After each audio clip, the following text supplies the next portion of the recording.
Dua, tiga. Assalamualaikum warahmatullahi wabarakatuh. Di sini kami akan membahas Energy Seven Tools yang kami lakukan pada UMKM Ibu Nur Cahyo yang membahas tentang produksi tempe. Di sini kami pertama menampilkan em, data, di mana datanya terlihat cacat dimakan tikus, cacat berwarna kehitaman, cacat dan cacat kemasan rusak. Yang pertama kami menampilkan histogram, baik histogram dari RStudio seperti yang terlihat, dan juga histogram dari Minitab. Kedua-duanya menampilkan bahwa data berdistribusi normal. Selanjutnya,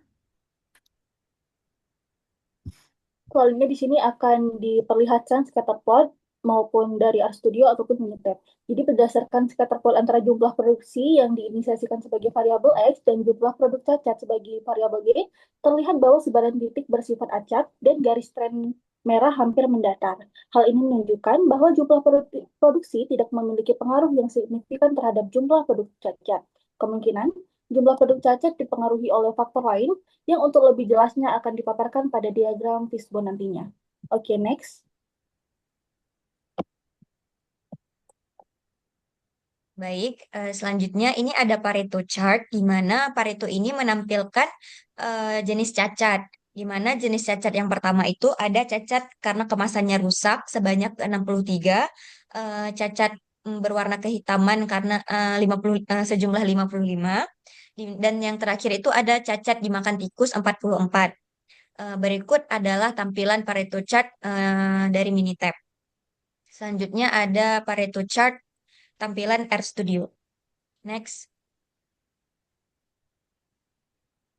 baik, selanjutnya kita akan membahas alat analisis keempat, yaitu diagram fishbone atau diagram sebab akibat. Tujuan dari diagram ini adalah untuk mengidentifikasi semua kemungkinan akar penyebab dari suatu masalah secara terstruktur dalam analisis cacat produk eh, tempe. Ini kami mengkategorikan empat penyebab utama. Yang pertama itu dari sisi material. Penyebabnya adalah tidak adanya proses penyetiran bahan baku yang baik atau takaran ragi yang kurang sesuai. Lalu dari sisi personel, cacat bisa disebabkan oleh kurangnya pengawasan, kelelahan pekerja, atau tenaga kerja yang kurang teliti dalam prosesnya. Lalu untuk sisi metode, teridentifikasi potensi masalah seperti komposisi bahan yang kurang proporsional, prosedur pemindahan produk yang kurang baik, atau bahan yang digunakan tidak sesuai standar. Terakhir, dari kategori mesin, masalah bisa timbul dari peralatan yang terlalu panas, kurangnya perawatan rutin, atau kendala tak terduga seperti mati lampu mendadak. Nah, berikut adalah tampilan fishbone dari RStudio. Lanjut, ada tampilan fishbone dari Minitab.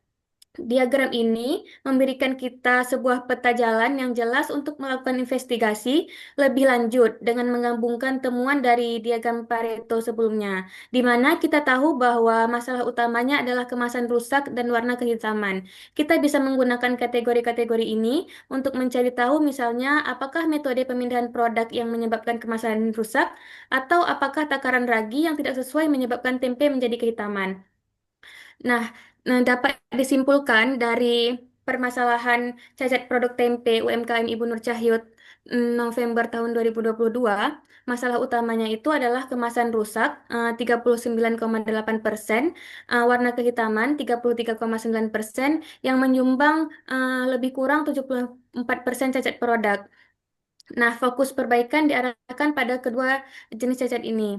Lalu, untuk hubungan produksi dan cacat, tidak ada korelasi signifikan antara jumlah produksi harian dan jumlah produk cacat. Penyebab cacat berasal dari proses, material, atau faktor manusia atau mesin, bukan dari volume produksi. Nah, akar penyebabnya itu dari material seperti takaran ragi tidak pas, dari personel, kurangnya pengawasan, dari metode yang seperti komposisi bahan tidak proporsional, dan mesin itu seperti kurangnya perawatan. Rekomendasi difokuskan seharusnya untuk perbaikan pada kemasan rusak dan warna menghitam dengan panduan diagram fishbone untuk solusi lebih efektif. Nah, demikian presentasi dari kelompok kami. Terima kasih atas perhatiannya. Wassalamualaikum warahmatullahi wabarakatuh.